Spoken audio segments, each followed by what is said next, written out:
Assalamu alaykum hormatly adamlarym. Garaşdyry baqy tarapy ýurdumyzdaky täzelikler hem habarlar bilen tanışdyrýan Watan habarlary gepleşmeleşýär. Şugun ruhyet köşünde. Hormatly prezident bada Gurbanyguly Berdimuhammedowyň ýurdumyň deputatlar düzüm bilen duşy boldy.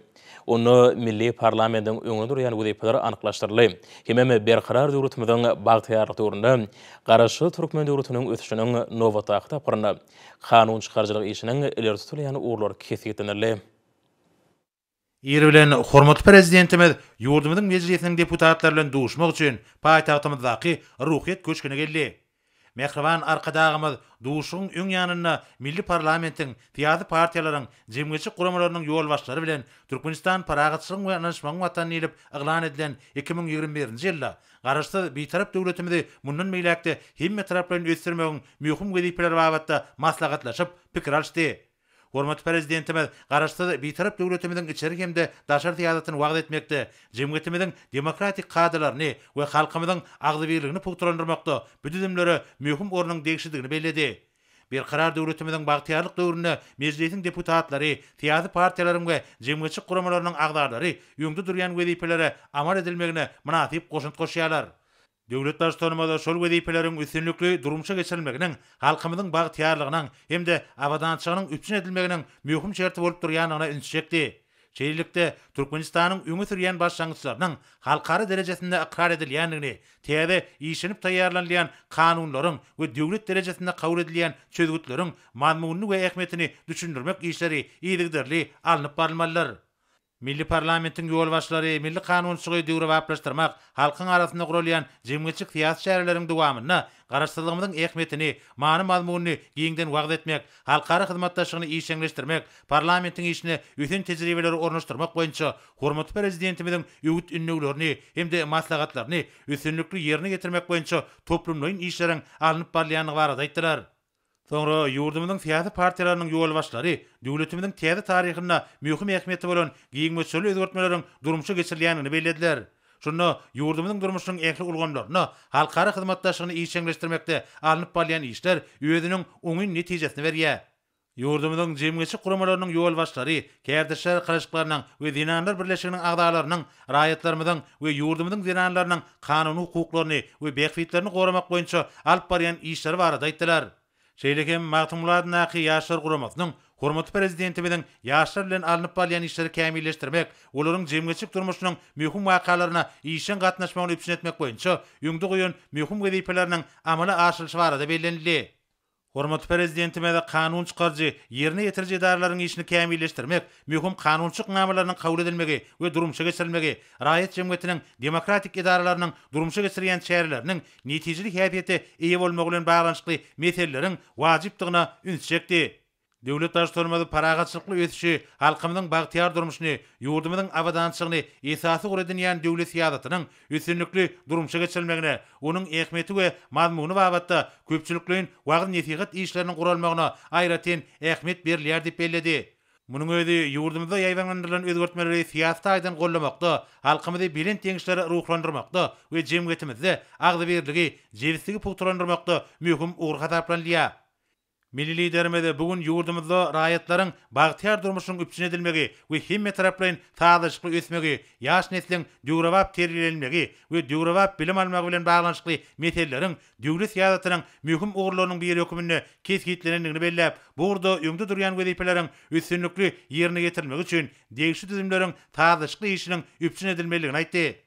Türkmenistanyň garaşdyrlygynyň şanly 30 ýyllyk bayramyny munasyp garşylamak bilen baglanşykly meseleleri ören jogapkärçilikli çemeleşilmeliler. Şol buratyň özünde hormatly prezidentimiz ýurdumyzda 2019-2025-nji ýyllarda durumçy ykdysat taýdan ösdürmegiň maksatnamasynda we beýleki döwlet meýilnamalaryna kesgitlenen wezipeleriň ýerine getirilmegi ugruna ähli zerur tagallarlaryň edilmeligini belledi.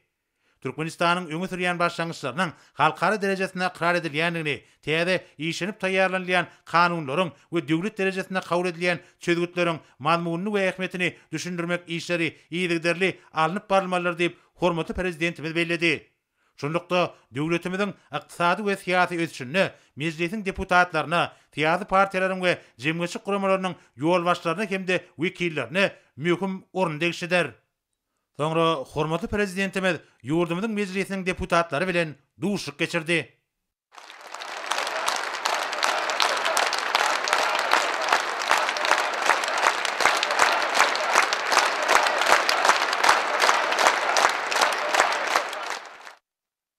Hormatly deputatlar, hormatly minister kabineti agzalary. Bizim haýyrda bir jogapkary işi başlanmaly.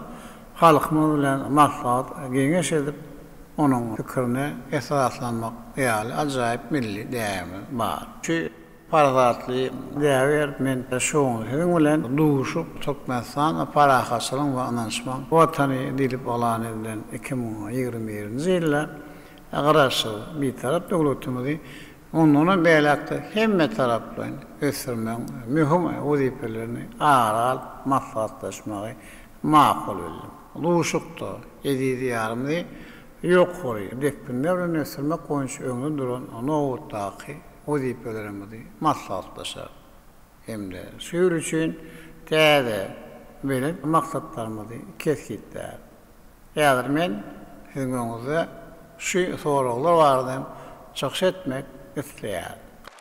Soňra hormatly prezidentimiz minbere geçip çykyş etdi.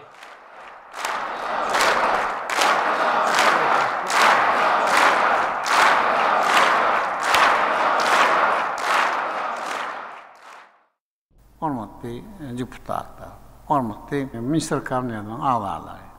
Şu täze 2021-nji ýyl ählimiz üçin aýratyn uly ähmiýetli eýeder.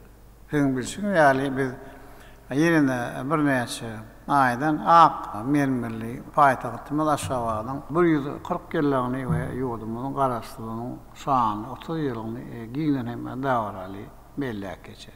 Bir şanly seneler milli senenamamyz aýratyn mühim orny eýelär. Garaşdyrylyk güni biziň milli bayramymyzdyr. Bir hem şanly bayram bizi awadan we bagtyar durmuşyň bähidine täze bilen sepitleri yetmäge ruhlandyrýar. Şoňrada nähip bolsa garaşy döwletimiziň döredilen taryhy senesi bolan 27-nji sentýabry täze şöhratly üstünlükleri we ýeňişleri beslep beller. Yetirilen sepitler bolsa ýurdumyzyň parahatçylyk, dürejlik we ösüş ýolu bilen anlamly öňe barýanyny aňladýar. Hormatly deputatlar, hormatly minister kabinetiniň agzalary. Dünýä iqtisadynda emele gelen mali iqtisady çökgünlüği aramazdan biz geçen ýyl täze iqtisady özgörtmeleri amala aşymagy dowam etdik. Ähli produktlarda her zaman tehnologiýalaryny we fanly ulgamlary ulanmak. Emin son öňümçilik düzümlerini öğretmek, halkara hyzmatdaşlygyny giňeltmek, maýa goýum işini hasa işçileşdirmek goýunça netijeli işleri alyp bardy. Netijede iqtisadynyň durmukly ösmegini öpüşün etdik. Senagat, maýa goýum durmuş syýasatyny amala aşyrmak, ýylatyň durmuş taýdan awadançylygyň ýokary derejesine azanmak, iqtisadynyň beýatişi okyplygyny berkitmek goýunça anyk çäreden durmuşy geçirdi. Men ýa-da ýurdumyň iqtisadynyň ýagdaýy we halkara soraglar bardygyny jikmejik durup geçip däl. Biz bu soraglaryna ýa-ýakyn ähli produktyň ýolbaşçylygy bilen geçiren ýürüti iş maslahatlaryna we minister kabinetiniň geçen 2020-nji ýyl jemlerine bagşlanan giňişen mejlisini düýpli seretdik. Şoňrada häzir ýurdumyň kanun çykarjy ulgamly kämleşdirmek goýunça öňde duran wezipeleri seredip geçerik. Biz döwletimiň, jemgyýetimiň her bir şahsyýetiň beýikliklerini nazara alyp, milli kanunçylyk ulgamly döwlet talaplaryna laýyklykda kämilleşdirýär. Mejlisiň deputatlaryň, ministrler kabineti, kanun çykarmak işi goýunça degişli ministrlikler we podok edarlar bilen bilelikde 2020-nji ýylda belli bir işi edenliň aramazdan men siziň alyp barýan işiňizi nägili diýip aýtmak isleýär. Häzirki döwürde dünýä çalt depkinler bilen özgerýär. Her hepde diýen ýaly täze soraglar ýüze çykarýar. Bu soraglar hem gysgaly çözülmegini talap edýär.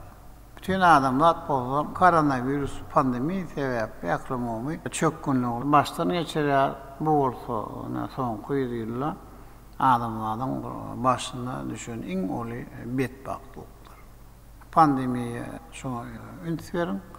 Dünya iqtisadiyyatına her ayda 400 milyar Amerikan dolarına olay ziyan ettiriyor. Yani şimdi bütün dünya boyunca 500 milyon iş orunu yitirildi.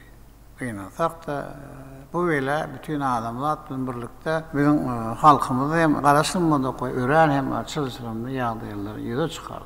Bundan başka da sevette ve yeryüzünde ekoloji yağdayının yaramazlaşmayı düyüklü, incelik, kısızlık dörediyor. Biz komşu yurtlar hem dünya birleşiği olan birlikte Aral Denizi'nin kurumu neticesinde düren ekoloji bedbahtılığının neticelerini anlatmak boyunca alıp baran işlemler devam ediyor. Yani burada yağda henüz çözümlü bolmağına galiba. Sonra da ayrıca Thomas Pasl'ın ulema kıyınçılıkları baştan geçiriyor. Şehri olanı biz deputatlarımızdan bolup geçiyen bir yağdaylarla bağlı çalt ve anık hem çareleri karışmaya hakkılar. Deputatlar yığılı olmadık şeyle şeddede mehruvan halkımızın arkayın işlemekle ve yaşamakla mümkünçülük böyle kanunçuluk anamalarını çalt tayarlayıp kabul etmeliler. Yani kıynasak da henüz olurdan karışılayan neticeler çıkmıyor. Köp kanunlar döwürden iyide galyar. Olara ütkötmeleri giýermek ýa-da olaryň üstünden işlemek hem zero bolup durýar. Hormatly deputatlar. Mejlisin tutuş hukuk binýadyny hiltadan ýokary derejede ösdürmegi. İlkinji nawatda bolsa durmuş ogulna gonukdyr hukuk döwlet hökmünde ýurdumyň häzirki geljeki döwrüni göndönüni kesgitleýän kanunlary işlep tayarlamagy zerurdur. Bu bolsa iqtisadiýat, algorys, bilim, iş bilen üçünçülük we zähmeti hak tölemek, durmuş kepillikleri ýaly ören möhüm hem uğurlara değiştirdi. Eğer döwürde mejlisin gysgaly üstünde işlemeli we ilkinji nawat ören möhüm wezipeleri bolup durýan käwir kanunlar şolardan ibaratdir. Garaşylatamyň munduny meýletde güllep ösmän gazanmak, iqtisadi kuwwatyny artdyrmak, mehruwan halkymyň hal ýagdaýyny ýoklandyrmak. Türkmenistanyň prezidentiniň ýurdun 2019-2020 ýyllarda durmuş iqtisadatyny ösdürmek maksatnamasynyň esasy wezipeleri bolup durýar. Birinji, şoňra da prezident maksatnamasynda gözeginde tutulan özgertmeleriň hukuk esaslaryny döretmeli. Bazı iqtisadiýaty şertlerini, pudoklaryň netijelerini ýoklandyrmagy, dünya iqtisady giňişligine işe goşulmagyna goňukdyrylan täze kanunçylyk hem namalaryny kabul etmeli.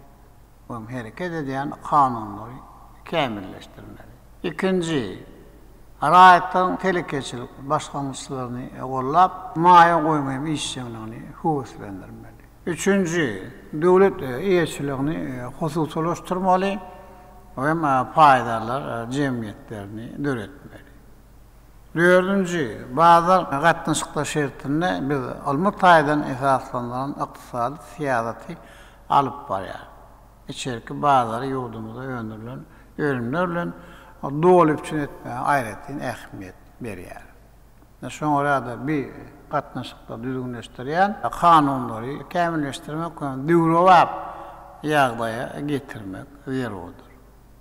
Beşinci, dünya iqtisadiýatyny amasy ýagdaýlaryň dowam edýändigine, çylçyrymly mal iqtisady şertler aramazdan biz ähli produklarda hususy telekeçiliň mümkinçiliklerini giňden ulanmak boýunça işleri dowam etmeliler. Telekeçilige döwlet tarapyndan gollaw bermäge, ýurdun mal iqtisady ulgamly durnukly ösdürmäge aýratyn üns bermeliler. Altıncı, eğerki döwürde bazı gatnaşyklaryň ösmegi netijesinde döwletiň hususy puduň sağlaşykly işini ören mühim mesele bolup durýar. Şöyle bir soruları düğünleştiren kanunçuluk namlarını iyidirli tercümek ve kemilleştirmek boyunca neticeli işler alıp varmanlar. 7. Devlet tercihlerini neticeli olmak, büdjet, talgat, pul, qarz katnaşıklarını düzgünleştirmek, maya koyum işçilerini kuvvetlendirmek, maliye bağlarlarını ösürmek boyunca alıp varan işlerin girimini hem giyin etmelidir. 8. Daşar yurtlardan getirilen hariyetden orunu tutan önericilere kolluğu vermek, koşmaça iş orununu döretmek boyunca kanunsuru kemilleştirmek, yani mühim uğurlarda alınıp varan işlerde devam etmek zero deyip hata ediyor. 9. Şu yerde ben sizin üstünüzde yeni bir mühim mesele çekmek istiyorum.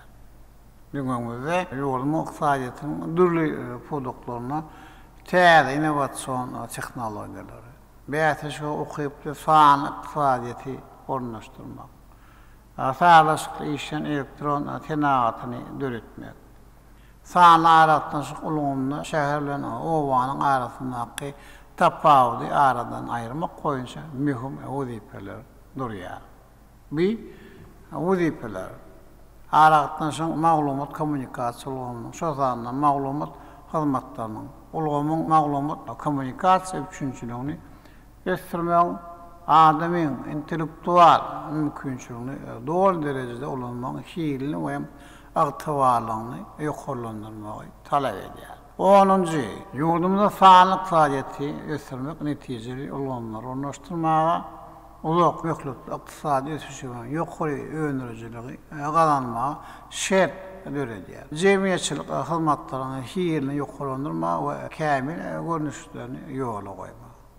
Durmuş şertlerini golandyrma, himayet edýär. Tehnologiýalaryň bagly tewekkelçilikleriň adalmagyna internet ulgamynyň mümkinçilikden giňelenmegine ýardam berýär. Hem şu noktalardan faanlyk iqtisadiýaty ösürmek üçin onun kanunçuluk we binyadyny iýdigirli kämilleşdirmek zerur bolup durýar. 11. Ýarky döwürde ýolma sewitiň we kontinentiň mühim ulaglagiski merkezine öwrüldi. Şundan bagda gazyp alýan tebiri baýlyklaryň we çiň mal terişleriň ýataklaryny senagat taýdan öwrülüşdirmek we gaýtadan işlemek. Şeýleme ýokary goşmaça binyada olan taýýar öňümleri öňürmek milli iqtisadiýatyň mühim ogurlarynyň biri boldy. Şoňra maýa goýumlaryny çekmek, kärhanlary tasawalyş ulgamyny kemilleşdirmek, bätäşe okyply öňleri iň öňde barjy tehnologiýalaryň üçin hem bilelikdäki kärhanalary döretmek, höwüslendirmek, halkara sowda iqtisady hem gatnaşyklaryny giňetmek üçin amatly hukuk şertlerini döretmeli. Hem şu maksat bilen burada milli kanunçuluğu iýdigirli kämilleşdirmeli. Şu noktalardan ýürijik şahslaryň döwlet tarapyndan birlik alınışyn döwrap ýagdaýa getirmek maksady bilen ýürijik şahslary döwlet tarapyndan birlik almak hakyna hem Türkmenistanyň kanuny taslamasyny taýýarlamak. 12. Ýurdunyň aýry-aýry sebitleri we çäklerini üpşireden ulgamlary täzelemek we ösürmek boýunça hem netijeli işler alıp barmak. Bu ulgamlary terekeçeleri çekmek üçin şertleri döretmeli. Şundan oğralıp sevitlerde hocalığı dolandırmak bağlar iqtisadiýatynyň kadalaryna laýyk gelen täze usullaryny ulanmaly. Täze iş orunlaryny döredip daşary iqtisadi iş hassa işçileşdirmeli. Şu maksat bilen erkin iqtisadi zorluklary döretmek we onlaryň netijeli işlemek üpşün etmek üçin kanunçuluk namalaryny kämilleşdirmäge iýdigirli üns bermeli. 13. Kanun kadalaşdyrıcı hukuk namasy bolup durýar.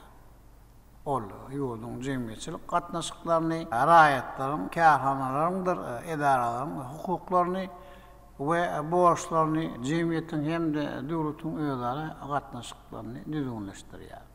Şoň esasynda bolsa adamyň hukuklaryny bu azatlıklarını üpçün etmek, hukuk bünyadını berkitmek, parlamentin önünde duran esası vazifelerin biridir. Sebebi, adamın ve rayetin hukuklarını, hem de azatlıklarını korumak, sağlığını, yelatın sanitari epidemioloji avadançılığı, cemiyetçilik ahlakını üpçün etmek, devlet hakimiyetini amalaştırmak tertibini, cemiyetçilik tertibini ve hukukçuluğunu kazanmak. Eýetçiligi, adamyň, cemiyetiň hem de döwletiň kanuny behbitlerini goramak we netijeli durmuşa geçirmek, hukuk kadrlaryny kämilleşdirmek esasy ölçüdür. Şununla bağlı Türkmenistanyň administrativ hukuk bolumlary hakyndaky kodeksine üýtgetmeleri, goşmaşary giýilmeli, maksada laýyk hasaplar. 14-nji şeýlem ýa-ki döwrüň talaplaryna laýyklykda arbitraj gaýetlerine mişini düzgünleşdiren milli kanunçuluğun kadrlaryny kämilleşdirmeli. Şu noktalardan arbitraj kadrları tarapyndan jedelleri Sowetniň tejribesini öwrenmek mühim ähmiýetini nazara alyp, Türkmenistanyň arbitraj iş ýürüdüş kodeksiniň rejelenen görnüşini kabul etmek boýunça degişli işleri geçirmegi tawsiýa. 15-nji buradan masalda Raýat kodeksiniň kämilleşdirilen rejelenen görnüşini taýýalamak boýunça işi dowam etmeli. Yani şoňla birlikde döwrüň talaplaryna, onuň halkara tejribesinden oňal kodekste halkara hususy hukugynyň kanunlary hem beýan edilse maksada laýyk bolardy. 16-njy şeýleme jenaýatçylykly ýoluna alan girdejileri kanunlaşdyrmak, terrorçylyk we köpçülikden gyryş ýaraglaryny ýaýradylmagyny maliýeleşdirme garşy görüşüň hukuk esaslaryny kämilleşdirmek üreýän mühimdir. Halkara tejribesinden oňalyp onuň mazmunyny kämilleşdirmek bilen häzirki döwrüň talaplaryna laýyklykda jenaýatçylykly ýoldan alynan girdejilerin kanunlaşdyrmagyny, terrorçylyk maliýeleşdirmegine we köpçülikden gyryş ýaragynyň ýaýradylmagyny maliýeleşdirmegine garşy hereket etmek hakyndaky Türkmenistanyň kanunyň rejelenen görnüşini taslamasyny işläp taýýalamak we kabul etmek zerur diýip hasap edýär. 17-nji adatan daşary ýagdaýlaryň öňalmagyny we ýok edilme hakynda Türkmenistanyň kanunyň rejelenen görnüşini taslamasyny işläp taýýalap we kabul etmek zerur diýip hasap edýär. Burada uramalaryň, kärhanlaryň, idaralarym öňüne goýulan wezipleri üstünlikli ýerine ýetirmeli, üpşin etmek maksady bilen hem kanunyň häzirki döwürdäki özgertmeleri we talaplara laýykda kämilleşdirilmegini üpşin etmeli. 18-nji deputatlar, siyasi partiler we cemiyetçilik birleşikleriniň hukuk ýagdaýyny kesgitleýän kanunlaryň mühimdigine üns bermeliler. Meclis bir gurumlar bilen asnysykly işlemeler we hem olary ýolumyň kanunçylygyny kämilleşdirmek goýunça alyp baran işleri çekmeliler. 19-njy meclisiň deputatlary cemiyetçilik, siyasi gurumlar bilen birlikde yerlerde ýaş işçi daýhanlar talip hem ýaşlar bilen duşuklary geçirip olaryň pikirlerini we islah arzuwlaryny öwrenmeliler. 20-nji Zenanlar we ýaşlar gurumlar bilen birlikde hukuk öwrenji zenanyň gatnaşmagyna zenanlaryň we gyýylaryň arasynda alyp barýan işleri hem güýçlendirmeli. Zenanyň hukuklary we borçlary, milli maşgala däpler we gymmatlyklary, ahlak, terbiýe barada söhbetleşikleri geçirmeli. Meclis, siyasi partiler we cemiyetçilik gurumlary zenanlaryň we erkekleriň deň hukuklugyny, gender deňligi hakyndaky kanunyň hem ýerine ýetirilýär. Bir gözükçülük ýoly goýmaly. Burada kanunlary kämilleşdirmek goýunça işlerin dowam ettirmegi jemgyýetimiň ötüşiniň täze tapyny ören mühim wezipe bolup durýar. 21-nji adam üçin uly baýlyk onuň saglygydyr. Biz sağlık dowlat maksatnamasyna laýyklykda dowlatyň we jemgyýetiň durmukly ötüşiniň mühim şerti ýok bunda sağlyk oruç ulgamyny iýiligi derli. Döwrat ýagdaýa getirmek üçin ählem tagalary edýär. Biz raýatymyzyň sağlygyny goramak, bagtýarym ýaşamak üçin amykdy şertler döretmek. Halkymyzyň halýagyny has ýoklanmak goýsam işe geljekde dua etmeliler. Dürli ýokaç kesede ýok etmekden bir hatarda ýokaç däl keseniň öňünden moňşyny ähli çäreleri görmeliler. Bu soralar diňe bir ministriň ýa-da pudyň soralar däler. Bu işe toplumlaryň çemberleşmeliler. Şoňa bu kanunsuz namalaryny terjermeye ve kämilleşdirmeye sizin hem aýratyn ünsüňizi çekmek isleýär. Eger de bolsa, ýokanç we ýokanç däl keseriň öňüni almak hukuk, guramaçylyk, aqtisady we durmuş esaslaryny kesgitleýän ýürüýti hem kanunlary kabul etmeli.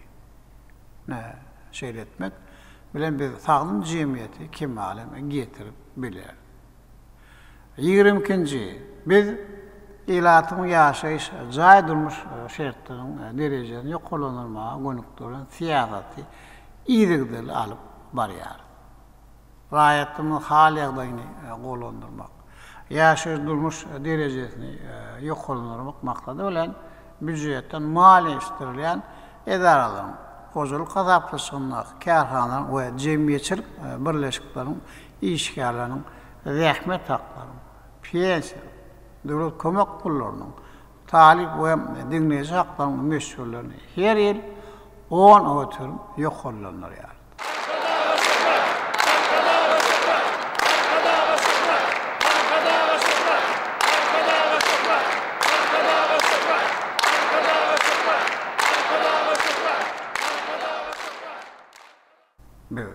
Bundan belaktan bu işi dowam eder. Ilatyň durmuş taýdan goraglyk hem ulgamyna geçirilen her bir öwürtmäniň hem kanunsuz esasyny berkitmek aýratyn üns berer.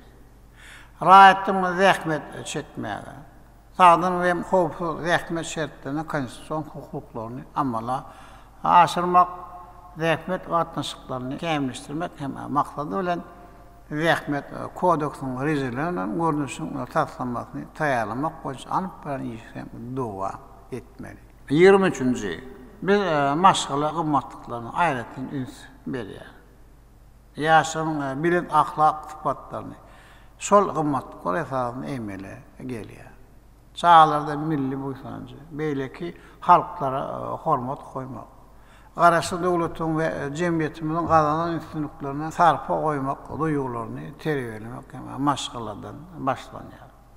Şoňra maşgala gatnaşyklaryny iýdigleri kämilleşdirmek, onuň hukuk esaslaryny berkitmek maksady bilen jemgyýetçilik pikirini öwrenip Türkmenistanyň maşgala kodeksine ýa-da düýgün talaplaryna esaslanýan degişi ütgütmeli giyersek onu doğru olur diýip hasap edýär.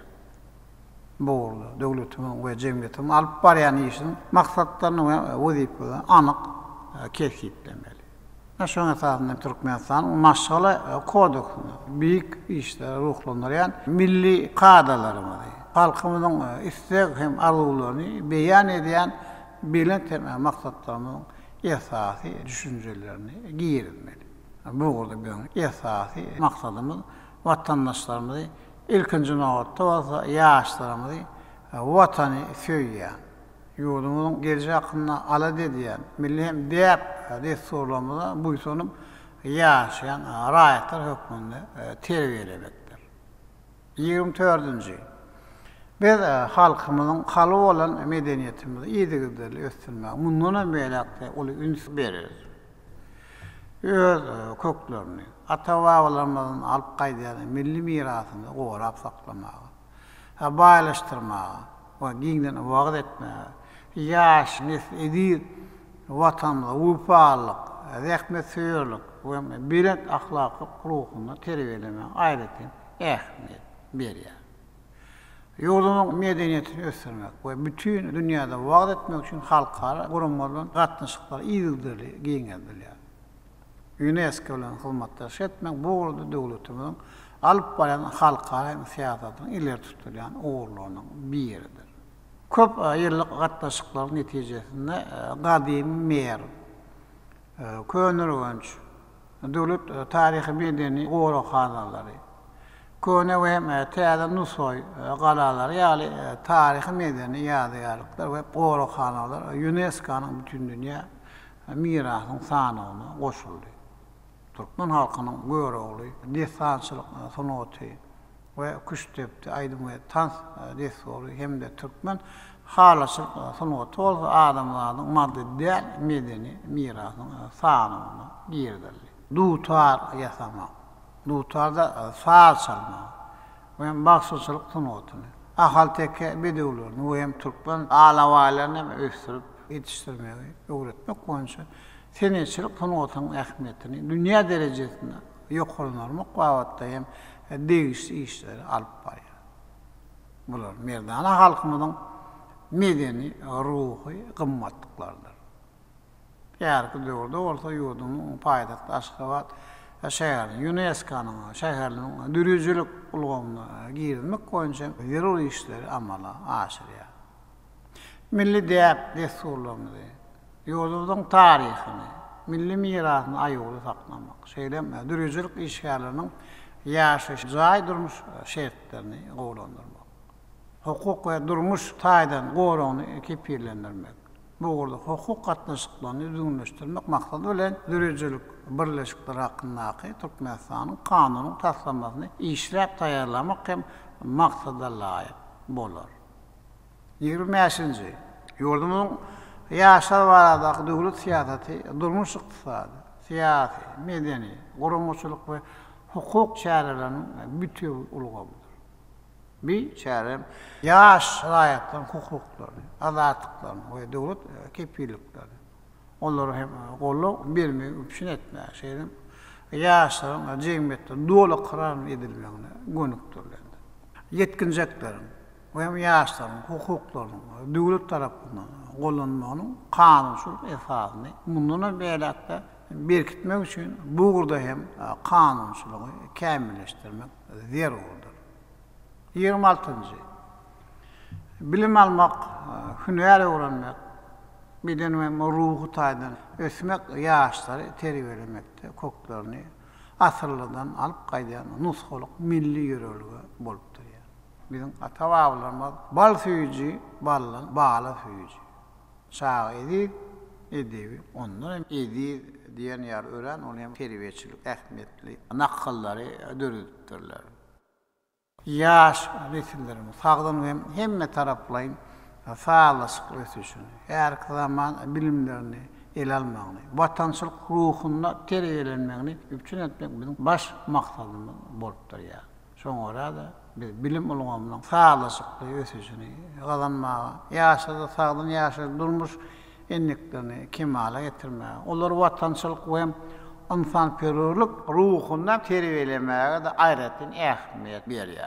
Milli bilim ulgamını kamilleştirmenin şartlarını her zaman kompüterleri, okuvchi imkanları, interaktif ve multimedya teknolojileri bilen üpçün eden bilim edaranın kuruluşunu devam ediyor. Bilim ulgamı bundan belirte durvap yağdaya getirmek, onun kanunçuluk binadını kamilleştirmek maksadı bilen bilim hakkındaki kanunun rejelenen görünüşün taslanmasını tayarlamak koyunca zirur işleri alıp barmalı. 27. Energetika, diplomatiya qarşı devletinin daşır siyasetinin mühim orunu eğiliyor. Bizim başkanlıklarımız esasında Birleşmiş Milletler Kurumu'nun baş asambleyanın energetika serişlerinin halkara bağlarlarına durunuklu ve ıktıval iyi vermenin üpçün etmek koyunca rezolüsyası kabul edildi. Türkmenistan Ulu Davlat Çiğman'ın eğer ulu gorlarına iyi olmak bilen senatı, yukarı teknolojilerle üpçün etmek, eğer türlü meşhurlarda maya koyumlarını çekme arkalı yurdumun kısayetini dipini sürmeyi esası vazif edip koyar. Sonra orada yurdumuzda yanlış we energetik firişlerini taksitli hem de netijeli olmagy ol üns berilýär. Boğurdu. Anıp baran işler häzirki döwrüň talaplaryna laýyk getirmek goýunçy zerur işleri geçirmeli. Näşe orada ulgama innovatsiýalary, ýokary tehnologiýalary we öňde barajy dünýä tejribesini ornaşdyrmak aýratyn üns berilýär. İlkinci milli emeli hemramyň älim giňişligine çykarmak netijesinde dünýä ölçülerine laýyk gelýän telekommunikasiýon aragatnaşyk ulgamynyň ýokary hilli teleradio ýaýlamaryň işini ýola goýmak üçin oly mümkinçilikler we şertler döredildi. Ýurdumyzyň raýatlaryny, ýokary tezlikli internet ulgamynyň üçin etmek goýunça köp işler amaly aşyrlar. Şol bir wagtda raýatymyzda köp bolup poçta hyzmatlaryndan peýdalanmakda oly hem mümkinçilikler döredilýär. Poçta hyzmatlarynyň meşhurly, ýygyderli artýar. Bu hyzmatlaryň hili hem ýokarlanýar. Ýolumyzda poçta ulgamyna jemgyýetçilik gatnaşyklaryny, poçta işiniň taraplarynyň hukuklaryny hem de borçlaryny we burada döwlet idaralarynyň agtýarlyklaryny hukuk taýdan düzgünleşdirmek maksady bilen ulgamyň hukuk esasyny kämilleşdirmek. Hormatly deputatlar, hormatly minister kabinetiniň agzalary. 28-nji ýani biz adaşyrt maýa goýumlaryny çekme arkaly ýurdumyň ähli tewitlerini her zaman elektrik stansiýalaryny gurduk. Bar bolanlaryň durkuny täzeledik. Ýurdumyň energetik garaşlygyny üçin etmek bilen bir hatarda Türkmenistany daşa ýurtlara elektrik energiýasini iýerlen döwlete ýurduk. Milli energetik ulgamyny ösürmäge ýakyn 10 ýyllyk üçin ileri tutulýan ogurlaryny kesipledik. Dünýäniň energetik ulgamyny ýurdumyň tutýan orny hem berkitmek goýunça anyk hem çäreleri belli. Daşky gurşa goramak we ýurdumyň ekologiýa daňçylygyny üçin etmek maksady bilen biz häzirki döwürde sevip hem dünýä ähmiýetli işler amaly aşyrýar. Ekologiýa wagtda kanunçylyk hem namylaryny ýygyderli kämilleşdirýär. Şundan birlikde garaşly döwletimiň elektrik energetik ulgamyny durnukly ösürmek hem üçin etmeli. Muň üçin ýurdumyň aýry-aýry sewitlerin we çäklerin energiýa üçinçilik ulgamyny ösürmeli. Hem şu maksat bilen energiýanyň daşky gurşugy, ziýansy, dikedilýän çeşmeleriň innowasion tehnologiýalaryny işläp taýýarlamak. Bir energiýany taşytlamak 2018-2024-nji ýyllar üçin döwlet maksatnama.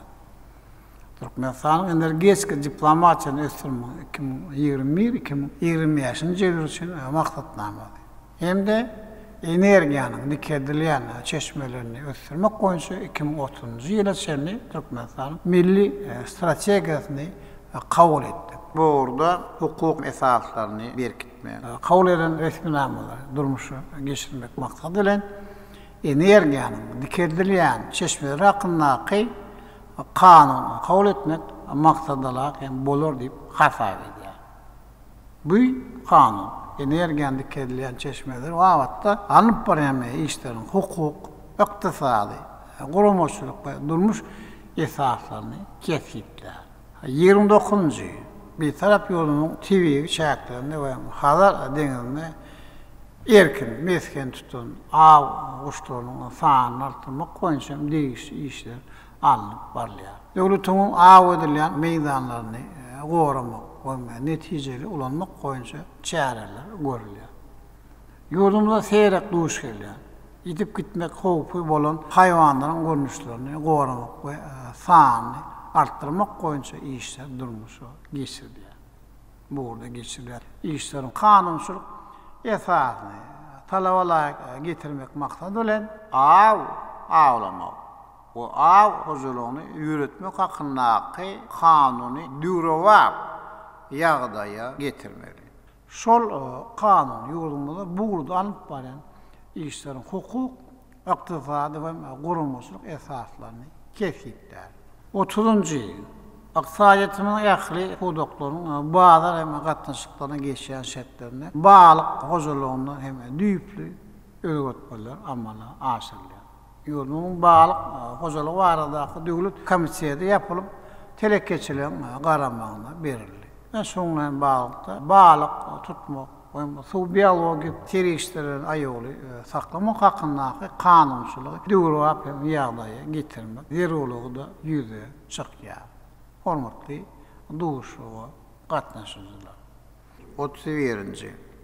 Beşişde ahalteke bedewlerimiň biziňle bu soňjumyzda hem şan şöhratymyz. Ruhy galkynşymyzyň hem eýtilmez, şeşmezdir.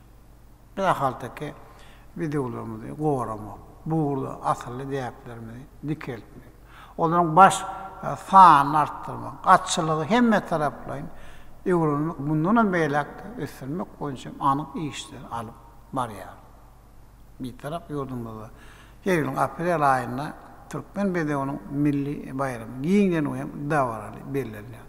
Şeýlem halkara ahalteke atçylyk assosiasiýasynyň maslahaty geçirýär. Härki döwürde bir taraf döwletimiz halkara hojalyk işlerine hem işçilerine goşuldy. Şoň netijesinde ýüze çykýan hukuk gatnaşyklar buğurda kanunçylygy hem kämilleşdirmegi talap edýär. Şoňa görä döwürge talaplarına laýyklykda atçylyk we atly sport hakyndaky kanuny üýtmetmeli girilse dogry bolar diýip hasap edýär. Hormatly deputatlar, hormatly Misir Kabinetining azalar. 32-nji ýani sizin men ýene bir mühim soragy çekmek isleýär. Biz ýurdumyzda azyk burçlugyny öğretmäge. Mehriban halkyň ekologiýa taýyny arasynda önümde bilen üpçün etme aýratyn ähmiýet berýär.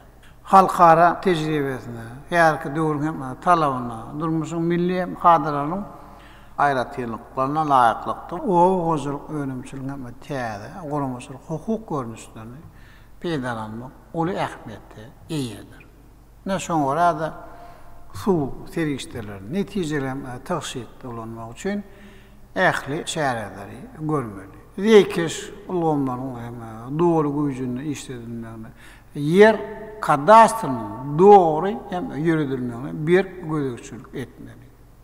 Bu ören mühim wezipanyň hatarynda durýar. Şoňdan bagda mejlisin deputatlary su kodeksini şeýle döwlet yer kadastr hakyndaky kanuny kämilleşdirmek boýunça zerur işler alyp barmaly. Men bir kanunlaryň o goýjylygyna geçiren düýpli özgertmeleriň hukuk giňişligini döretmekde oňa netije berjekdigini ananýar. Hormatly deputatlar. 33-nji mukaddes garaşdyrma daşary ýurtlar bilen gatnaşyklar ýoly oýmak üçin täze mümkinçilikler açdy. Bu urda halkara birleşik bütün dünýäde parahatçylyk, ähli howpsuzlygy, durmukda ösüşi üpçün etmek boýunça taýlarlaryň hemme taraplaryny gollamaga gönükdiren işler hem alyp barýar. Biz geçen 2020-nji ýylda Türkmenistanyň hemişelik bir tarapynyň 20 ýaşlyk şanly bayramy belläp geçdik. Bizim bir tarap döwletimiň alyp barýan siýasaty bütün dünýäde giň gollaw tapýar. Birleşik Milletler Guramasynyň baş assambleýasynyň 75-nji mejlisinde ýurdumyzyň başlanmagy boýunça we halkara birleşigine agza döwletleriň bir agzdan gollamagy netijesinde bir taraplyk siýasatyň halkara parahatçylygyny, howpsuzlygyny we durmukda ösüşi goramakda we berkitmekde orny we ähmiýetli atly rezolýusiýa kabul edildi. Aslan hyzmatdaşyk guramasynyň daşary işler ministrläriniň geňeşiniň 47-nji mejlisinde bir taraplyk siýasatyň aslan hyzmatdaşyk guramasynyň sebitinde we bütün dünýäde halkara parahatçylyk, howpsuzlygy, durmukda ösüşi goramakda we berkitmekde orny atly rezolýusiýa kabul edildi.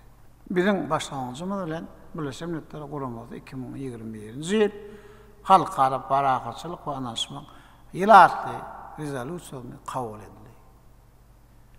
Ananan büyük sınıflar halkara hyzmatdaşyny ösürmek boýunça biziň öňe sürýän hem başlangyçlarymyň ähli umumy hem derejede karar edilýän hem aýdyň tutdamasy. Biz Türkmenistan parahatçylyk we anlaşma watany alanyndan ýyllar bir tarap döwletiniň özüni alan halkara borçnamalaryny durmuşa geçirmäge niýetlenen härki zaman özgörtmelerini amalla aşırmalıdır.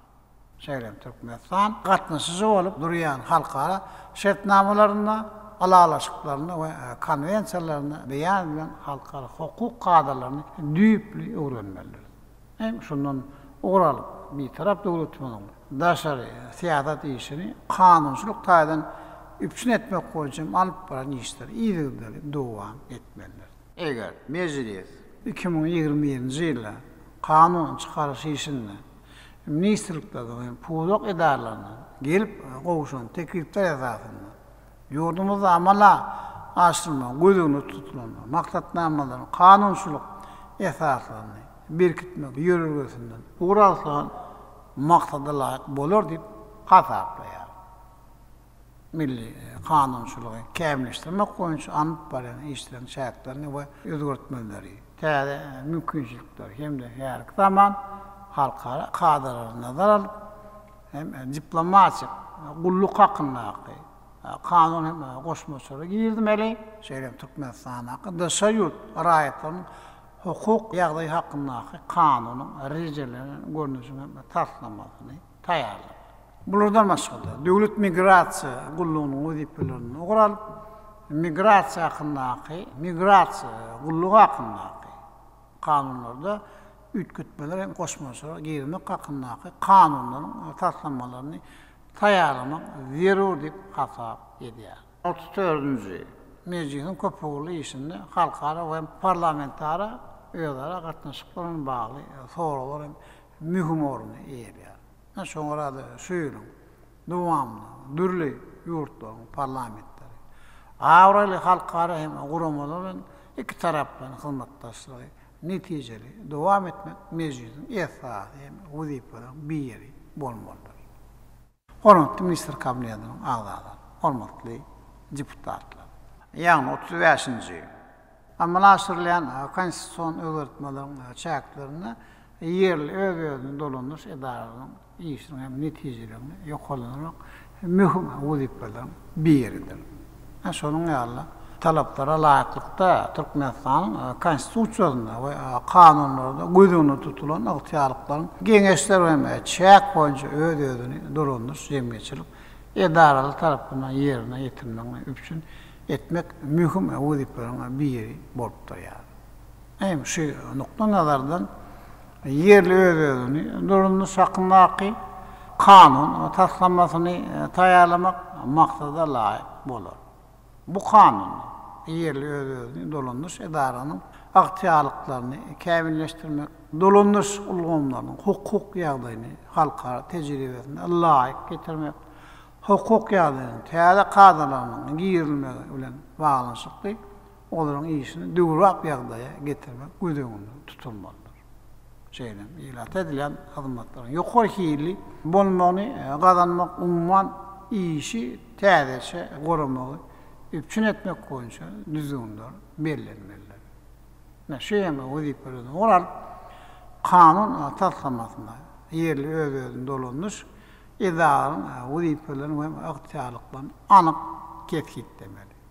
Olaryň ýerine ýetirjek häkimiýetiň yerli edaralary bilen özara gatnaşyklaryny düzgünleşdirmek, netijeli ulgamyny döretmek gözüňde tutmaly. Hormatly deputatlar, inni 36-njy günlük bardaýdymyzda ol ýurdumyň saýlaw ulgamynyň kanunçylygyny kämilleşdirmek hem mejlisin üns merkezinde bolmalydyr. Şoňra da döwrüň talaplaryna laýyklykda toplanan tejribe esasynda saýlaw kodeksini ýygyderli kämilleşdirip durmaly.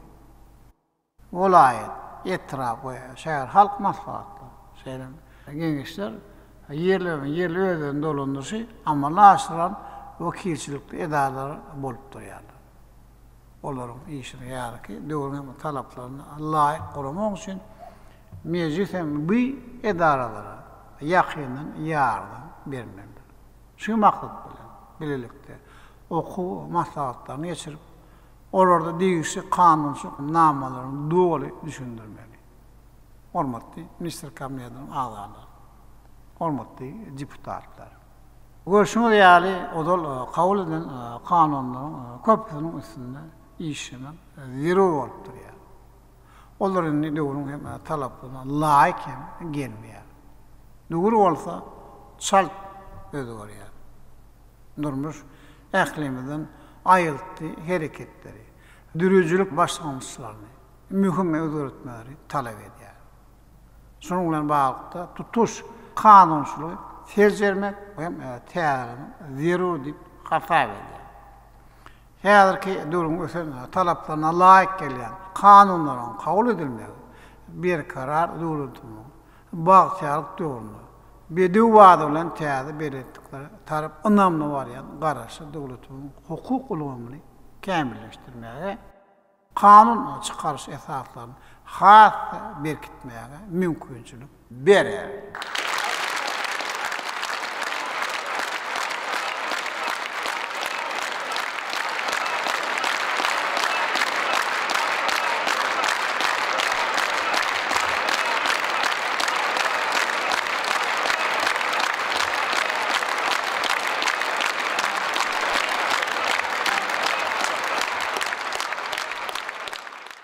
Hormatly deputatlar, hormatly minister kabinetining agzalary.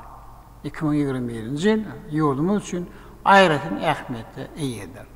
Biz şu bir karar döwletimiz mundan beýlekde ösürmek we ýokary netijeleri gazanmagy gözeginde tutýar.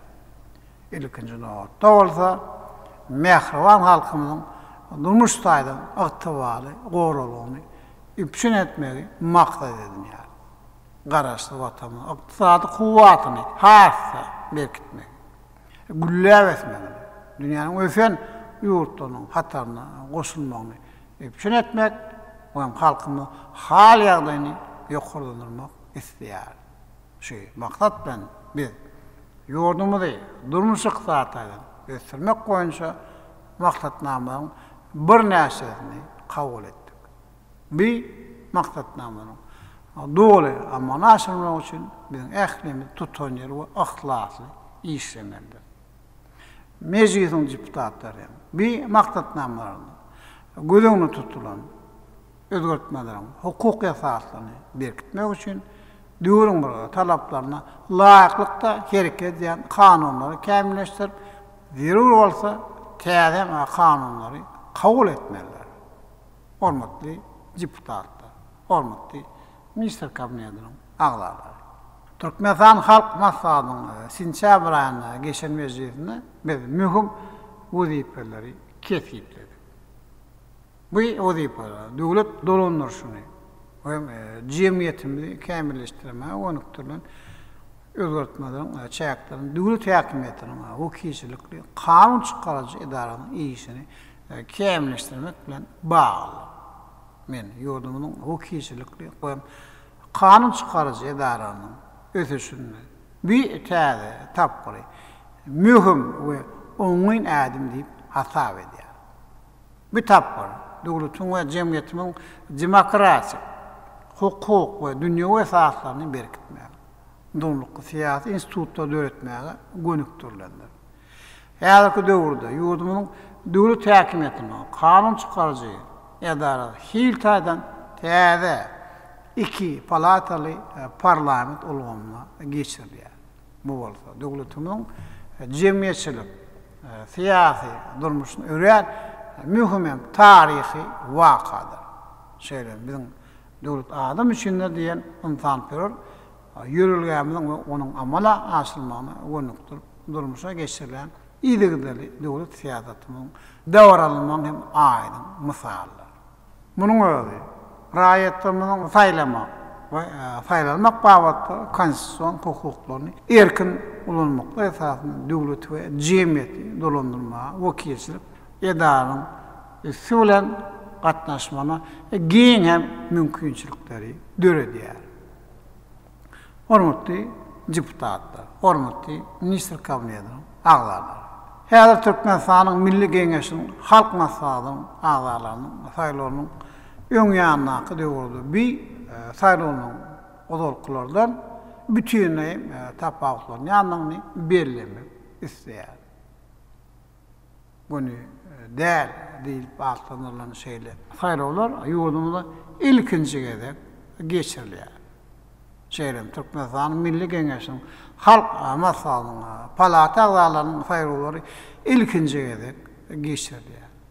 Halkara hukukuna laýyk bu saýrullar demokratik saýrul hukuklarynyň düzümine giriyor. Şoňa da öňde duran saýrullar siyasi ulumy kämilleşdirdi. Ýurdun döwlet we jemgyýetçilik durmuşyny demokratiýalaşdyrmak wezipelerini ugranyp ýokary derejede açaçan o aýdymlyk ýagdaýyna geçirilmelidir. Bu saýrullarda Türkmenistanyň konstitusiýasynyň düzgünlerine we halkara hukugynyň kadrlaryna laýyklykda saýlaw kanunyň talaplary gyýşanyp berjä edilmelidir. Muňa üçin ýurdumyzda ýeterlik hukuk bünyady döredildi. Türkmenistanyň mejlisiniň ören gyýsa wagtynyň içinde dörejlikli işler. Saýlaw kanunyny kämilleşdirmek boýunça ul işler hem amana aşyranlygyny bellemek isleýär. Konstitusiýaga laýyklykda Türkmenistanyň Milli Geňeş hakyny kanun kabul edildi. Şol kanunna gelip çykan kadalaşdyrjy hukuk normalary taýýarlandy. Saýlaw kodeksinde hem ütkütmeler hem goşmaçlara giýerli. Bu bolsa bize saýrulary ýokary gurulmaşyk derejesinde geçirmäge mümkinçilik berer. Halk maslahatynyň agzalaryny dalaşgärler hökümine ýyl içinde adawraly oly hormatdan peýdalanýan watany söýýän ak yürekli adamlaryň ödüllenmegi ürän mühimdir. Sebäbi gelecekde Milli Geňeşiň halk maslahaty palatasynyň işine diýişli derejede netijeli bolmagy onuň agzalaryny bilim derejesine we hünär taýýarlygyna bagly bolar. Beýem talaplaryna berjä edilmegi Milli Geňeşiň palatasynyň özara saglaşykly işine ýola goýmakda mühim ähmiýetde eýedir. Men öňüm tarsyk bersim ýaly mejlis we merkez saýraw topary Türkmenistanyň Milli Geňeşiň halk maslahatynyň işine ýola goýmak bilen bagly işleri dowam etmelidir. Hormatly deputatlar, ýurdumyzda saýlaw hukuklary diňe bir yglan edilmän eýsem olardan peýdalanmak üçin ähli derul şertler hem döredilenler.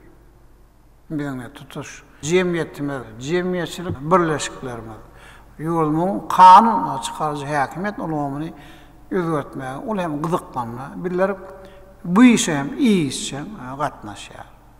Şoňa bagda mejlisiň deputatlarynyň syýasy partiýalar jemgyýetçilik guramanyň wekillerini diýişli günlerden gatnaşmagyna yerlerde ilat arasynda öňde duran saýrawlaryň ähmiýeti barada düşündürüş işlerini geçirmek, dowam etmeli. Duşuklar we teleradio ýaýylmalarda çykyşlary goramaly. Umuman mehriban halkymyza öňde duran saýlawlary geçirmek manmaly işiň mazmunyny giňişden düşündirmek boýunça çäreler dowam etmeli. Ýurdumyň kanun çykarjy häkimet edarasynyň özgördilmegi türkmen jemgyýetiniň ähli gatlyklary. Şeýlem sewitlerin, behwitlerin milli parlamentde has wekilçilik etmäge mümkinçilik berer. Bu bolsa. Döwrüň hem wagty ýeten soraglary çözmäge ýardam eder. Kanunlaryň taýýarlanyşyny we ulanyşyny kämilleşdirmäge oňuň täsirini ýetirer. Deputatlaryň taýlawçylar bilen hasynçylyk gatnaşykdan ýola goýmagy şertleri döreder. Kanunlaryň we milli maksatnamalaryň yerine ýetirişine gödöwçüli netijeli amana aşylmagy gowy mümkinçilik berer. Şeýlelikde biz erkin, beýteşik, açaçanlyk, pikir we söz azatlyk wagtda demokratik kadrlara ýerip 2021-nji ýylyň 28-nji martynda Türkmenistanyň Milli Geňeşiň halk maslahatynyň agzalarynyň saýlawlaryny geçirer. Olar hem bellep geçişim ýaly geçmişde hem häzirki şertlerde jemgyýetimiň hem de döwletimiň toplam baý tejribesi öňe ötmek üçin hem bahyna ýetip bolmazak goşun bolup durýar. Men Türkmenistanyň Milli Geňeşiň halk maslahatynyň mejlisin demokratiýa, açarşanlyk, adalatlyk, kanun hökümrawanyň esasynda halkara hukugyny umumy karar edilen kadrlaryny, adamyň we raýatyň kanun öňünde deňligini, hukuklaryny we azatlyklaryny hormatlamak. Şöýütleri erkin aral maslahatlaşmak hemde kabul etmegi, jemgyýetçilik pikirini hasaba almak hem ileri tutmak esasyna hereket etjekdigini bir ananýar. Türkmenistanyň ýokary kanun çykarjy edaralynyň işini hal netijeli bolmagy. Bir kara döwletiň bagtyar döwründe milli parlamentiň ähmiýetiniň artmany oňun täsirini ýetirer. Ýurdumyzda demokratik başlanýşlary we adalaty hemişe ýardam berilmegini üpçün eder. Hormatly ministr kabinetiniň agzary, hormatly deputatlar, öňhem aýdyp geçşim ýary bir karar döwletinden bagtyarlyk döwründe Türkmenistan parahatçylyk we ananşylyk watan diýip alan eden ýerler biz mukaddes garaşlygyny, utulyk hem şany waýram giňden belläp geçmäge taýýarlyk görýär. Tarih üçin ýören gysga döwrüň içinde ýurdumyzda demokratik, hukuk we dünýä döwlet bir esaslary döredildi. Halkymyň aň düşünjesinde, medeni we ruhy durmuşyny uly özgörtmeler bolup geçdi. Bütünlüğü täze jemgyýetçilik gatnaşyklary emele geldi. Şu döwürde döwlet garaşlygyny halkymyň göz başyna asyrladan halk gaýdan madde we ruhy gymmatlyklaryny nesille geçip gelýär. Bilen insan diýiplerini dikeldi. Döwlet we jemgyýetçilik durmuşyny demokratik kadran tapkyrlaýyn onlaşdyryldy. Ähli falahatçylygyň durlukda ötüşün bäkidini dünýä döwletlerim halkara guramaly bilen dostlukda gatnaşyklaryň gymmatly tejribesi toplandy. Garaşlyk ýyllarynda Türkmenistan saýlap bolan milli ösüşme ýolunyň berkdigini we netijeligini suwut etdi.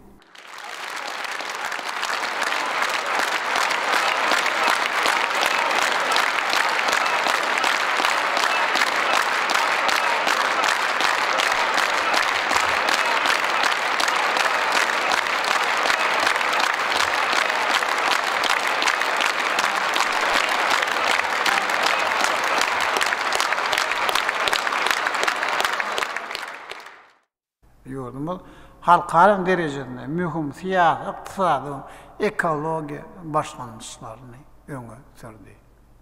Parahatçylyk döredýär. Ýurt sökmünde dünýäde uly awray bar, uzak möhlete niýetlen ösüş maksatlar onu kuwatly sağlaş etýän döwleti öwürdi.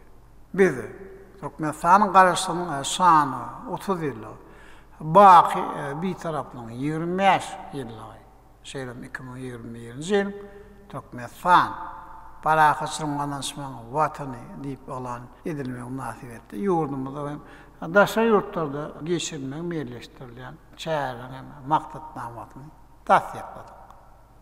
Bir maksatnama laqyty ähli serişdeler we usullar arkaly garaşlyk ýyllaryna ýurdumyzyň durmuşyna bolup geçen özgörtmelerin tarih ähmiýetini döwletimiň halkara awraýyny wagt etmek.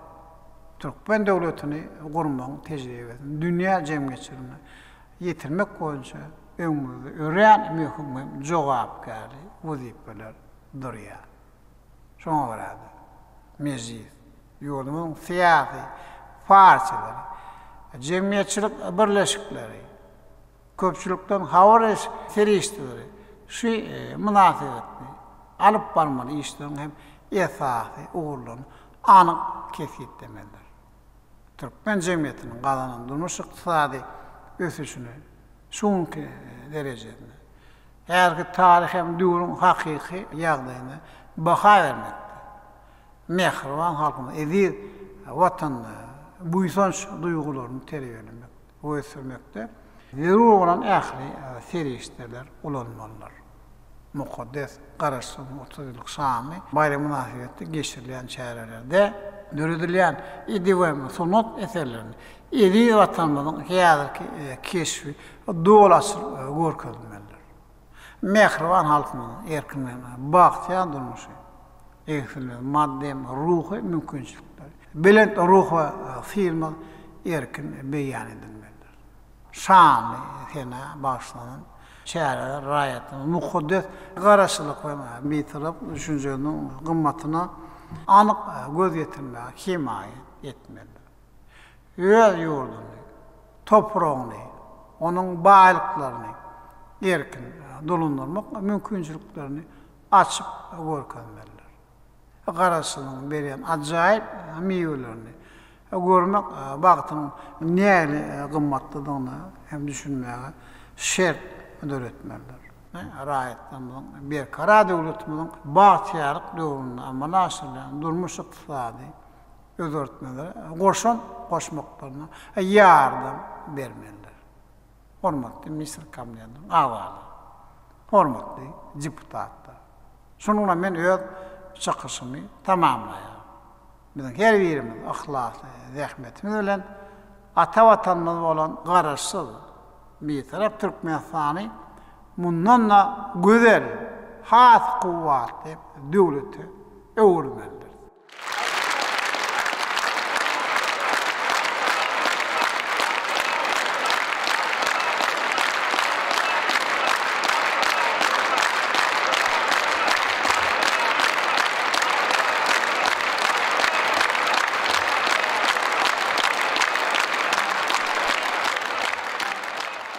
Hormatly deputatlar, hormatly Minister Kabinetiniň agzalary. Çykyş etmek isleýän barmy? Gelin, häzir Türkmenistanyň mejlisiň başlygy Mehmedowa söz berýär. Çuňgur hormatlanýan arkada prezidentimiz, siz her ýylyň başynda mejlisiň deputatlary bilen duşup, döwletimiziň kanun çykarjylyk işini kämilleşdirmek barada gymmatly maslahatlaryňyzy berýärsiňiz. Her bir pudogy, depkinli ösürmeň aýdyň ýollaryny görkezip, her bir meseleniň inçe taraplaryna üns berip, hereket etmeň ýollaryny salgy berýärsiňiz. Meseleler jekmejek teljerip, anyk wezipeler kesýetlep, nesihatlaryňyzy berip, adalatly bellikler edýärsiňiz. Siziň Türkmenistan parahatçylygyň we ynanşmagyň watany ýylyna baky bir taraplygymyzyň 25 ýyllygy, Türkmenistanyň garaşsyzlygynyň şanly 30 ýyllygynyň bellenýän ýylyna geçirýän şu taryh duşuňyz biziň üçin çuňgur many mazmuny uly ähmiýete ýa bolup durýar. Hormatly arkada prezidentimiz, bagtyar halkymyz siziň döwletli işleriňizden rysgal bereket tapýar. Häzirki çylşyrymly dünýäde ýurdumyzyň durmuşyna bolup geçýän özgörtmeler, kazanılan üstünlükler, öz ıhtiyarlı üstün her gününün, her ayının tarihi ehmiyetli siyasi, iqtisadi ve medeni vakalara betlenmeli muňa aydın şayatlyk edýär. Bu beýik işlerin ählisiniň göz başynda siziň üstünlük bilen amala aşyrýan, zamanany tanalmaz derejede özgörden nusgalyk işleriňiz zor. Şu günkü tarih duşukda öňde oýan wezipeleriniň özenini döwrümüziň beýik şahsiýetiniň, milletiň lideriniň, döwlet başçylarynyň, raýatlarymyzyň hukuklaryny, azatlyklaryny, kanuny behwitlerini goramak, halkymyzyň jewisligi, agzybirligi, her bir öýüň abadlygy, her maşgalanyň abadanlygy, her bir adamyň bagtyarlygy hakyndaky beýik aladalar, döwlet binýatynyň müdümi miýzemezligi baradaky maksatlardyr. Çuňgur hormatlanýan arkada prezidentimiz, siz şu gün mejlisiň işine göýberilen kemçilikler barada adalatly bellek geçdiňiz. Kanunlary kämilleşdirmek barada çuňgur manyly teklipler aýtdyňyz. İşleriň netijeligini artdyrmak barada gymmatly maslahatlary biziň öňümizde duran wezipeleri anyk kesýetlep berdiňiz. Hormatly prezidentimiz, siziň mejlisiň işine berýän üns aladaňyzy, kömekdir gollawyňyzy elmydama duýup bilip gelýäris. Siziň kanunçylygy kämilleşdirmek baradaky maslahatlaryňyz dürs ýol görkezji çelgi bolup, biziň ynamly hem netijeli işlemäge borçlandyrýar. Kanunçylyk ulgamynyň döwrewaplagyny gazanmak üçin ata-babalarymyzdan miras alan adalatlyk, insanperwerlik kadalaryna eýerip, beren sargytlaryňyzy bir kemsiz ýerine ýetirmek üçin ähli tagallalary edersip mehriban arkadamyz siz ananlarmaga ruhsat edin. Çuňur hormatlanýan arkada prezidentimiz, sizin ýurdumyzda alaytyda ýaşlaryň arasynda sagdyn durmuş ýörelgelerini wagt etmek, olaryň ruh hem beden taýdan sagdyn bolmaklaryny gazanmak baradaky nasihatlaryňyz halkymyzyň geljegine, saglygyna dahilli meseleniň iňňen möhümdigini aňladýar. Sizin maksatnamalaryň işler geçirilmegi barada beren maslahatlaryňyzy eýerip, ilatymyza sagdyn durmuş ýörelgelerini çekmek, daşky urşowy goramak hem de halkymyzyň saglygyny üpçün etmek bilen baglanşykly kanunçylygy kämilleşdirmek barada degişli işler alyp barar mehriban arkadamyz.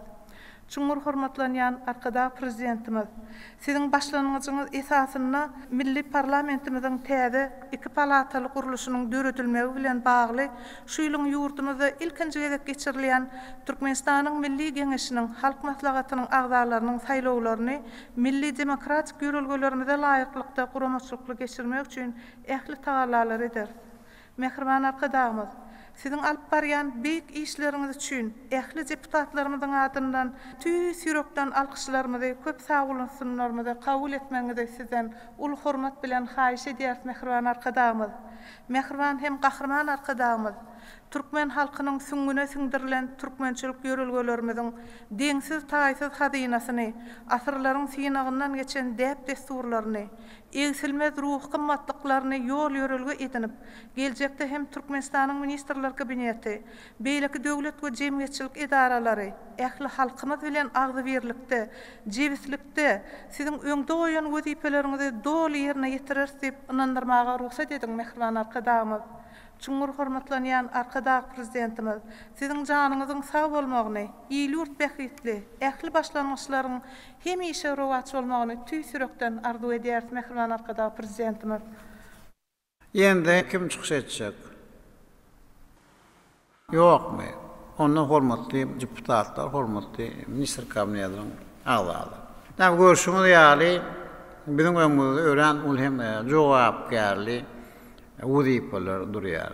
Men sizin bu wazipalar hada üstünlükli amala aşyryp atawatym hem garaşdyrylan 30 ýyllyk hem şanly ýubileyini munasip garşylajakdygyna mehriban ýa-da hemme tarapdan gülläp etmek munasip hem goşandygyna hem goşakdygyna berk ananýar. Rowaşlyklam ýyly boljak täze paragyçylyk anlaşmak ýylyna nesip bolsa biz vatandaşa çäkde buýsanyp öňde goýan hem ähli maksatlarymy belentem sepetlerim ondan bilen hem ýeter. Çünki garaşsyz bir tarap döwletimiz arzu hem maksatlaryň hasyl bolýan ýoldudur. Gülläp ösüşüň we bagtýarlyň mekanydyr.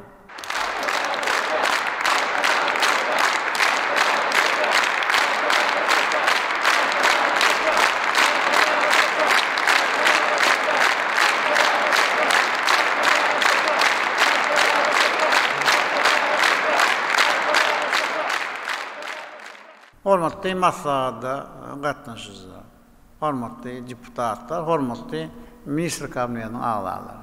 Men sizin ähliňizde berk jan saglygy, maşgala awadançylygy, awadan hem bagtyar durmuşy. We alyp barýan işleriňizde bundan beýlekde ul üstünlükleri arzu edýär.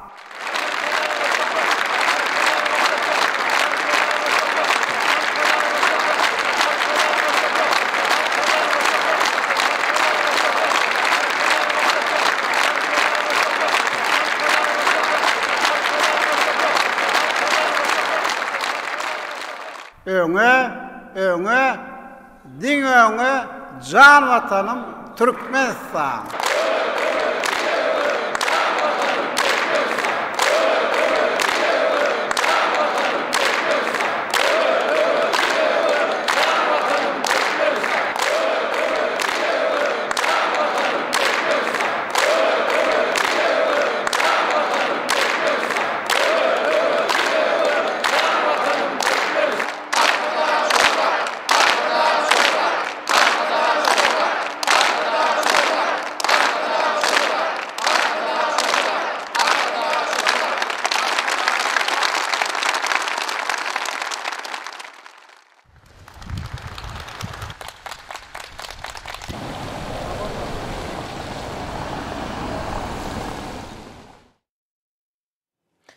Indi bolsa Türkmenistan prezidentinin gol çekeni resmi namat bilen tanış edýäs.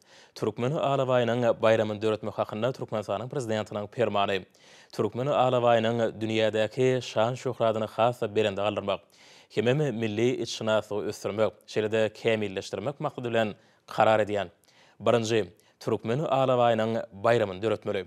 İkinci, Türkmen alawaýynyň bayramyny her ýylyň aprel aýynyň soňky ýeşenmesinde Türkmen bedewiniň milli bayram bilen bilelikde bellemeli. Üçüncü, Türkmenistanyň owy hujuluk we daşky uşagy goramak ministrligi halkara Türkmen alawaýytlary assosiasiýasy bilen bilelikde Türkmen alawaýynyň bayramynyň ýokary derejede guramaçylykly bellenilip geçilmegini üpçün etmeli. Dördüncü, ministerliklary we pudoklyny dolandyryş edaralary, vilayetlaryň we Aşgabat şäheriniň häkimlikleri Türkmen alawaýynyň bayramynyň dawarly ýagdaýda bellenip geçilmegine ýardam bermeli. Beşinji, Türkmenistanyň owy hujuluk we daşky uşagy goramak ministrligi Türkmenistanyň adalet ministrligi bilen bilelikde şu fermandan gelip çykýan üýtgetmeler we goşmaçylary Türkmenistanyň kanunçylygyny girdirmek baradaky teklipleri bir ay möhletde taýýarlamaly, hemem Türkmenistanyň ministrler kabinetine bermeli. Türkmenistanyň prezidenti Gurbanoğlu Berdimuhammedow.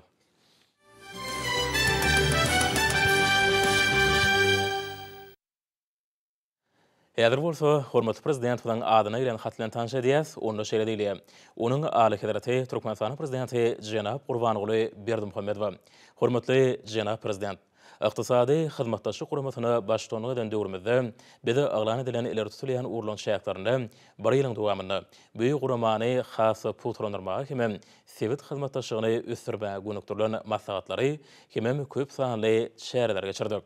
Hususan sevitleyin söwdany ýöne köýleşdirmek, ulug logistika geçergileriniň durmuşa geçirmek, büýük guramanyň netijelegini ýokarynmak üçin özgörtmeler hemem budjet meselelerini seljermek işini öňe ilerletmek, ykdysady hyzmatdaşlyk guramasyny agda ýurtlaň, sevit derejesinde hemem halkara ykdysady giňişliklerde raýdaşlygyny, hemem hyzmatdaşlygyny puturlandyrmak, şeýle-de awraýyny artdyrmak alkary bu işleň ösdürmegine aýratyn ünsürli.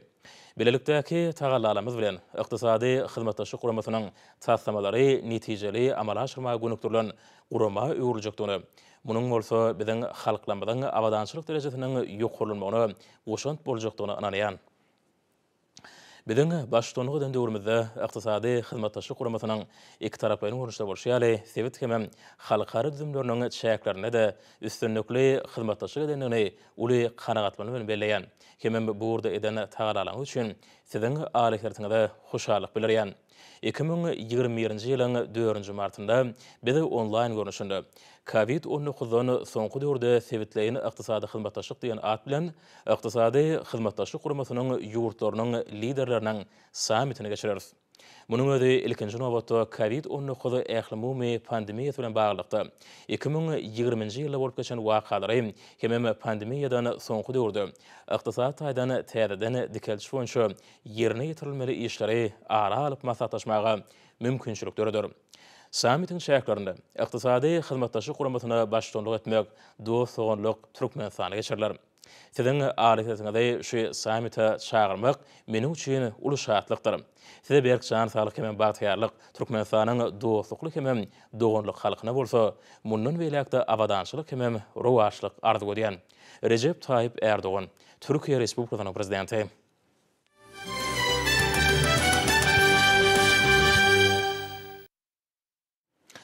Türkmenistanyň Daşary işler ministriniň Birleşen Milletler Guramasynyň bozgunlygyň işbardaky ýokary komissary bilen online görnüşinde duş geçirildi. Duşun barşynda Türkmenistanyň Birleşen Milletler Guramasy hemde oňy ýürütülüşdirilen düzümleri bilen strategik hyzmatdaşlygynyň oňyn hemem işiň tejribesi bellenip geçirildi. Türkmenistan Birleşen Milletler Guramasynyň bozgunlaryň işi baradaky ýokary komissarynyň müdürliginiň keýfiýetli resmi namalarynyň ähmiýetli böleginiň agdasy bolmak bilen raýat edilen aradan aýrylmak uğruna netijeli işler durmuşa geçirýär. Duşun dowamyna ýurdun kabul eden halkara borçnamalarynyň gelip çykýan wezipelerini üstünlikli durmuşa geçirýäni barada pikir alşyly. Hemde bu urda Türkmenistanyň beýleki döwletleri nusga alarly golturýanyny belenildi. Raýatlyň aradan aýrylmak boýunça ýokary derejedäki duşlaryň geçirilmegi boýunça oňyn tejribe ýa bolmak bilen türkmen tarapy Aşgabatda gön gatnaşykynda sanly video aratnaşyk ulugamy görnüşinde raýatlyk boýunça sebitleýän maslahatyň geçirilmegi baradaky teklip öňe 2012-nji ýylda kabul edilen Aşgabat jarnamasynyň sebit derejesinde bu meselelerin oňyn çözgüdüne ähmiýetli goşanlygan belenek geçirildi. Şunyň bilen birlikde ýokarda agdalan jarnamanyň kabul edilmeginiň 10 ýyllygy bilen baglykda 2020-nji ýylda Aşgabat goşmak 10 fin merje maslahatyň geçirilmeginiň derwaýatlygy beýan edildi. Halkara Oku Olma Merkezine Sağlık Uğraşı boyunça Germaniya Federativ Respublikasynyň tejribeli hunärmenler gullugynyň urolog lukmany Dr. Friedrich Kempte bilen sany bejaratna şarkary maslahat geçirildi. Berkar döwletimiziň bagtyarlyk döwründe arkada prezidentimiziň başda durmagyna, Sağlyk Uğraşı ulgamyny kämilleşdirmek, dünýä lukmançylyk tejribesine gazandan üstünlikleri, milli lukmançylygymyza ornaşdyrmak, dünýäň awraýly halkary gurmalary, daşar ýurtlaryň Sağlyk Uğraşı ulgamlary şol sana Germaniya Federativ Respublikasynyň Sağlyk Uğraşı ulgamy bilen gatnaşyklarynyň berýän hasan pugtlandyrmak maksady bilen Sağlyk Uğraşı boýunça halkara hyzmatdaşlygyň çäklaryny teleköpri arkaly geçirilen maslahatda Sağlyk Uğraşı amalynyň esasy ugry bolan urologiýanyň wajyp meseleleri aralyp maslahatlaşyldy. Maslahatda Türkmenistanyň Sağlyk Uğraşı we Derman Senaty ministrliginiň, Halkara Saglyk Merkezleri Müdiriýetiniň, Halkara İçki Eserler Merkeziniň, Halkara Endokrinologiýa we Hirurgiýa Merkeziniň urolog lukmanlary gatnaşdylar. Mawlud Muradowyň Milli Sada Drama Teatrynda Türksoy halkara guramasynyň agdalarynyň hemde halk saduralary, orkestrlarynyň gatnaşmaklaryna video aratnaşyk arkaly online konsert geçirildi. Mukaddes garaşdyrmadan şanly 30 ýylyna başlanan bu konsert medeniýet urwanşy halkara hyzmatdaşlygynyň işleňleşdirilýäniň aýdym misalyny urly. Online konsertin başına belenişi ýaly berkar döwletimiziň bagtyarlyk döwründe Mehriban arkadagymyzyň parasatly ýol başlygyna Türkmenistan dünýäň gadaklanma bildirýän döwletleri bilen dostlugyny gatnaşyklaryny ösürge. Şundukda insanperwer ulgamda ýoly goýulýan hyzmatdaşlyga möhüm ähmiýet berilge. Munyň özi gahrman arkadagymyzyň belleşi ýaly halkymyzyň asyrlyň dowamyna döreden milli ýörelgelerini ösürilmegine möhüm orny ýerige. Aýratynam awraýly halkary guramalary, şol sana Türksoy halkary guramasy bilen insanperwer ulgamda gatnaşyklaryň ýygyderli ösürilmegi bilen baglanşykly meseleler Türkmenistanyň medeni siýasatynyň ileri tutulýan ugurlarynyň birine guruldy. Munyň özi şöhratly pederlerimiziň asyrlyň dowamyna döreden dünýä nusgulyk sunugatynyň ýaşy desturlarynyň dünýäde giňden wagda edilmeginiň göz başyna gojaman taryhdan alyp gaýdýan ýörelgelerin geljek nesilleri getirilmeginiň baş şertini emele getirge.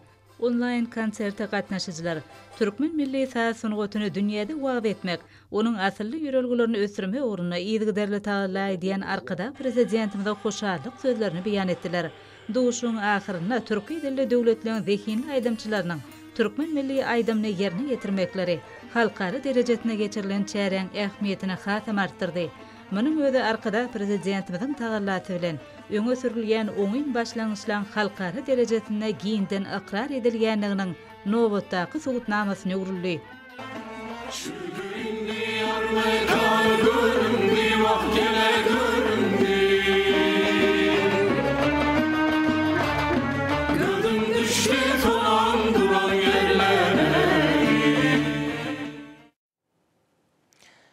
Ma'lum bolşaýaly Türkmenistan parahatçylygyň we ynanşmagyň watany edip öňedilen 2021-nji ýylyň mart aýynyň soňky ýeşenmesine geçiriljek möhüm syýasy çäre bolan Türkmenistanyň milli geňeşiniň halk maslahatynyň agdalarynyň saýlawlary boýunça saýlaw möhüminiň möhüm tapgarlarynyň biri bolan dalaşgärleri hödürlemek hem belli almak işleri guramaçylykly dowam edýär.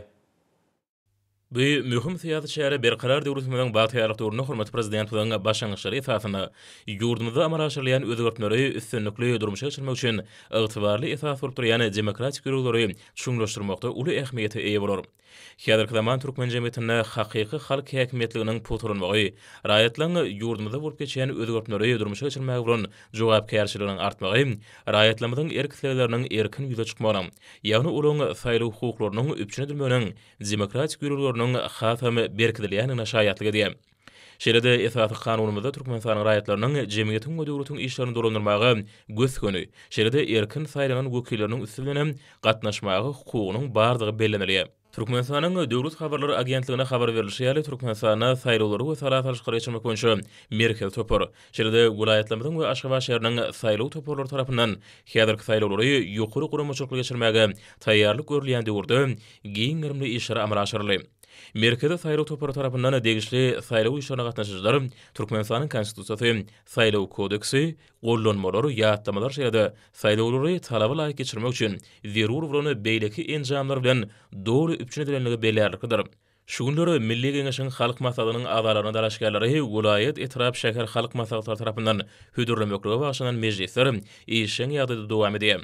Daraşgärler hödürlenmek 2 martda tamamlanýar, belli almak bolsa 7 martda çenli dowam eder. Ýurdumyzda ilkinji gelek geçiriljek Türkmenistanyň Milli Geňeşiniň halk maslahatynyň agalarynyň saýlawlary Türkmenistanyň konstitusiýasyna, saýlaw kodeksine laýykly demokratik ýürürlükde esasynda giň bäsleşlik şertlerinde açyklyk we aýanlyk ýagdaýyna geçiriler. Hormat alymlar, indi bolsa ýurdumyň vilayatyna we paýtagtyna Aşgabatda 25 fevralda saat 20-den 26 fevralda saat 20-de boljak howa barady. Türkmenistanyň howa maglumatçylygynyň berýän habary bilen tanyşalyň.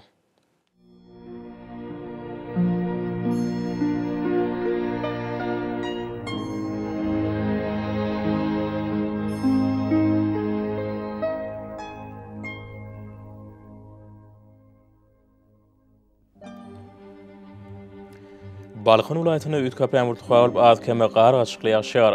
Günorta gün ordan teleskopda 9-4 metr ýetýän şemal utar. Howa gecesine 4-9 gradus soğuk, gündüzine 2-7 gradus mayl. Kenar ýak etraplaryna 1 gradus soğukdan 4 gradus mayl burar. Ahir vilayatyna üýtkäplen bulutly howa bolup gün ordan teleskopda 8-13 metr ýetýän şemal utar. Howa gecesine 5-10 gradus soğuk, gündüzine 2 gradus soğukdan 3 gradus mayl. Günorta gün or etraplaryna 6 gradus mayl burar. Mary vilayatyna üýtkäplen bulutly howa bolup Demirad gün ordan teleskopda 7-12 metr ýetýän şemal utar. Howa gecesine 6-11 gradus soğuk, gündüzine 1 gradus soğukdan 4 gradus mayl burar.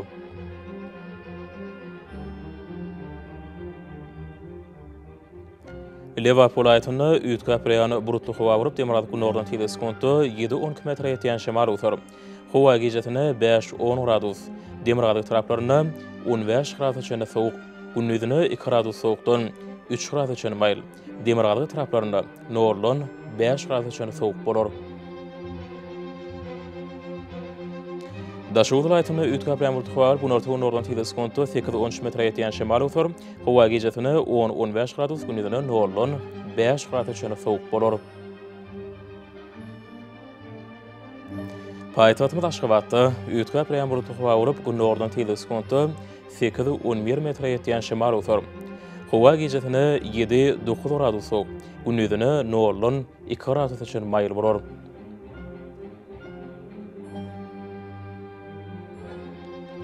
Ýurdumyzda 3 fevral aýynyň 26-syna magnit hadisasynyň durnukly ýagdaýda bolmany aşylýar.